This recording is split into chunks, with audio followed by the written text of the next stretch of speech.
നമുക്ക് ഒരുപാട് പ്രാർത്ഥനാ വിഷയങ്ങളുണ്ട്.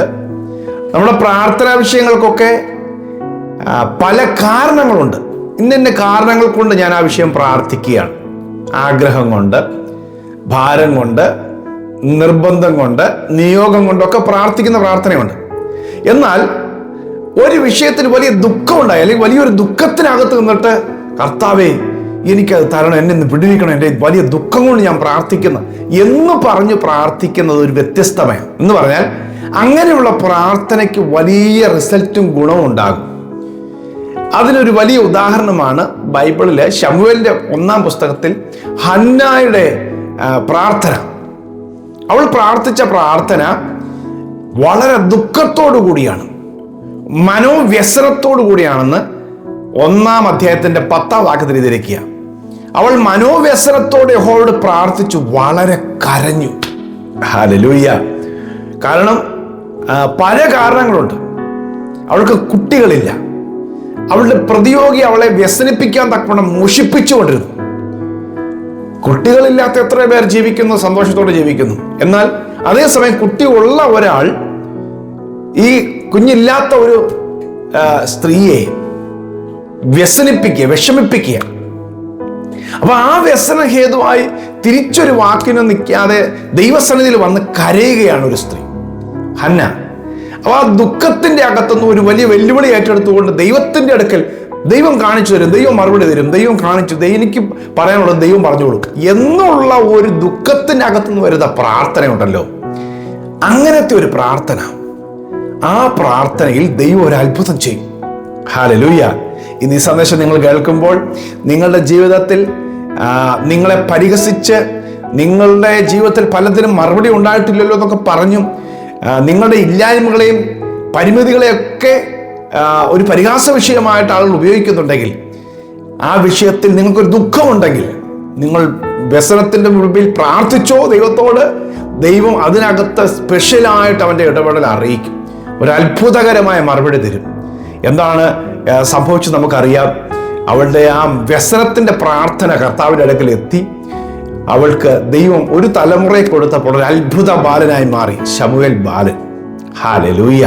അതെ, കുറേയൊക്കെ വില കൊടുക്കേണ്ടി വരുമ്പോൾ, നിങ്ങൾ ദുഃഖിക്കുന്നതും പരിഹസിക്കപ്പെടുന്നതും ഒക്കെ ഉണ്ടല്ലോ, ഒരു വില കൊടുപ്പാ.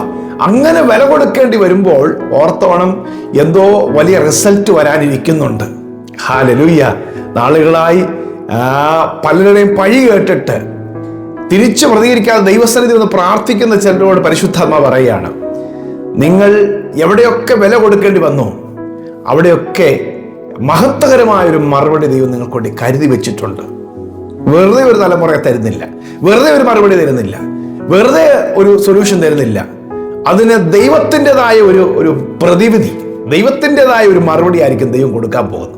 രാമയും പറഞ്ഞു, നിങ്ങൾ ഏത് വിഷയത്തിലാണെങ്കിലും, ചില ഇടത്തില് ആ മോൻ നന്നാകാൻ പോകുന്നില്ല, അവനെ ഞാൻ എങ്ങനെ നോക്കിയിട്ട് പ്രാർത്ഥിച്ചിട്ട് ശരിയാകുന്നില്ല, അല്ലെങ്കിൽ ആ വിഷയത്തിന്റെ മറുപടി ഇതുവരെ നടന്നില്ല, ഇതിനൊന്നും ഒരു പരിഹാരം ഉണ്ടാകും തോന്നുന്നില്ല എന്നൊക്കെ പറഞ്ഞ് കിടക്കുന്ന ചില വിഷയമില്ലേ, ആ വിഷയത്തിൽ നിങ്ങൾ പ്രാർത്ഥന കുറയ്ക്കാതെ, നിങ്ങൾ ദൈവത്തിൽ വിശ്വാസത്തോടെ പ്രാർത്ഥിച്ചാൽ, മനോവ്യസനത്തോടു കൂടി ചലഞ്ച് ഏറ്റെടുത്ത് പ്രാർത്ഥിച്ചാൽ, അതിനകത്ത് ഒരു ദിവസം മറുപടി വെളിപ്പെടും, അത്ഭുതം സംഭവിക്കും. ആമേൻ പറഞ്ഞ് ഏറ്റെടുത്ത് പ്രാർത്ഥിച്ചോ കേട്ടോ, ദൈവം അതിന് മറുപടി തന്നിരിക്കും. ഹല്ലേലൂയ. പുറപ്പാട് പുസ്തകം 2-ാം അധ്യായം 23 മുതലുള്ള വാക്യത്തിൽ എഴുതിയിരിക്കുന്നത്, ഏറെ നാൾ കഴിഞ്ഞിട്ട് മിസ്രയീം രാജാവ് മരിച്ചു, ഇസ്രായേൽ മക്കൾ അടിമവേല നിമിത്തം നെടുവീർപ്പിട്ട് നിലവിളിച്ചു.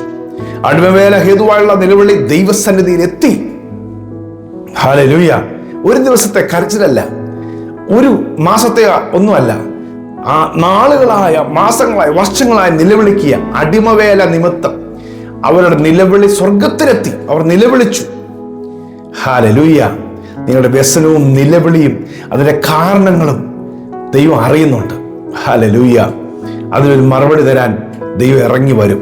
ഹല്ലേലൂയ. ദൈവം നിങ്ങൾക്കൊണ്ട് അത്ഭുതം ചെയ്യും. 6-ാം സങ്കീർത്തനം 6 മുതൽ വാക്യത്തിൽ എഴുതിയിരിക്കുന്നു, എൻ്റെ ഞരക്കം കൊണ്ട് ഞാൻ തകർന്നിരിക്കുന്നു, രാത്രി മുഴുവനും എൻ്റെ കിടക്കയെ ഒഴുക്കുന്നു, കണ്ണുനീര് കൊണ്ട് ഞാൻ എൻ്റെ കട്ടിലിനെ നനയ്ക്കുന്നു. അപ്പൊ ഇങ്ങനെയുള്ള അനുഭവങ്ങളുള്ളവരുണ്ട്. കണ്ണുനീര് കൊണ്ട് കിടക്ക നനയ്ക്കുന്നവര്, രാത്രി മുഴുവൻ ദൈവസന്നിധിയിൽ നിലവിളിക്കുന്നവര്, വിലപിക്കുകയാണ്. നിങ്ങളുടെ പ്രാർത്ഥന നഷ്ടമാകില്ല. ഒരു വില കൊടുക്കുകയാണ് നിങ്ങൾ. അത് വെറുതെ അങ്ങ് മാറിപ്പോകുകയില്ല.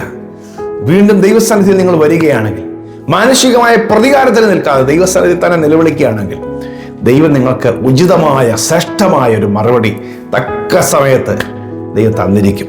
ഹല്ലേലൂയ. 38 സങ്കീർത്തനത്തിന്റെ 9 വാക്യം, കർത്താവേ, എൻ്റെ ആഗ്രഹമൊക്കെ നിന്റെ മുമ്പിലിരിക്കുന്നു, എൻ്റെ ഞരക്കം നിനക്ക് മറഞ്ഞിരിക്കുന്നുമില്ല.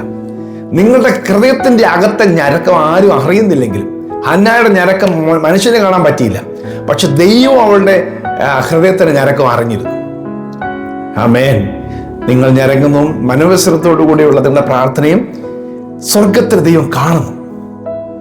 അവനതിന് മറുപടി തരും. ഹല്ലേലൂയ. ഹൃദയങ്ങളെ ശോധന ചെയ്യുന്ന ഒരു ദൈവമുണ്ട്.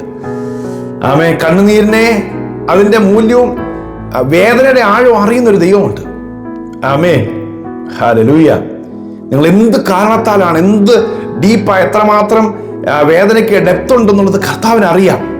അതിനനുസരിച്ചാണ് നിങ്ങൾക്കൊരു മറുപടി ദൈവം തരാൻ പോകുന്നത്. ഇത് വിശ്വസിച്ച് രാമൻ പറഞ്ഞു, കർത്താവ് നിങ്ങൾക്ക് വേണ്ടി അത് ചെയ്യട്ടെ. ഞാൻ പ്രാർത്ഥിക്കാം. വലിയ കാര്യങ്ങളെ കർത്താവ് നിങ്ങൾക്ക് വേണ്ടി ചെയ്യാൻ പോകുകയാണ്. പിന്നെ കർത്താവെ, മനോവ്യസനത്തോടു കൂടി വളരെ കരഞ്ഞു, പ്രാർത്ഥിച്ചു, ദൈവസന്നിധി കരഞ്ഞു, ദൈവസന്നിധിയിൽ വന്ന് കർത്താവെ, വേദനകൾ അവിടുത്തോട് പറഞ്ഞ് ഇറക്കി വെച്ച് വളരെ ഭാരത്തോടു കൂടി കരയുന്ന പ്രിയപ്പെട്ടവർക്ക് ഞാൻ ഇപ്പോൾ പ്രാർത്ഥിക്കുന്നു. കർത്താവെ, അവരുടെ വിഷയം മറ്റൊരിടത്ത് പറയാതെയും ലോകപരമായി പ്രതികരിക്കാതെയും ദൈവത്തിന്റെ അടുക്കൽ കാര്യം വിശ്വസ്തനായവെങ്കിൽ ഫലമേൽപ്പിച്ച യേശുവിനെ പോലെ ദൈവസന്നിധിയിൽ സമർപ്പിച്ച് പ്രാർത്ഥിക്കുന്ന ഇവരുടെ കരച്ചില്, വേദന, പ്രാർത്ഥന കർത്താവ് തള്ളിക്കളയാതെ അതിന് ഉചിതമായ മഹത്വകരമായ ഒരു മറുപടി ഇവർ കൊടുക്കണമെന്ന് ഞാൻ പ്രാർത്ഥിക്കുന്നു.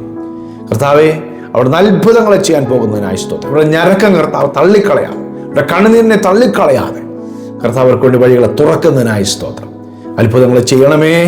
ഇന്ന് ഈ ദിവസം ഒരു ദൈവപ്രവൃത്തി കാണട്ടെ. യേശുവിൻ നാമത്തിൽ തന്നെ. ആമേൻ, ആമേൻ. ഹല്ലേലൂയ. തകർന്നുറങ്ങിയിരിക്കുന്ന ഹൃദയത്തെ നിരസിക്കാത്ത ദൈവം നിങ്ങൾക്ക് വേണ്ടി അത്ഭുതം ചെയ്യാൻ ഇറങ്ങി വരും. ഈ സന്ദേശം നിങ്ങൾ കുറെ പേർക്ക് ഷെയർ ചെയ്യണം. God bless you. Have A beautiful day.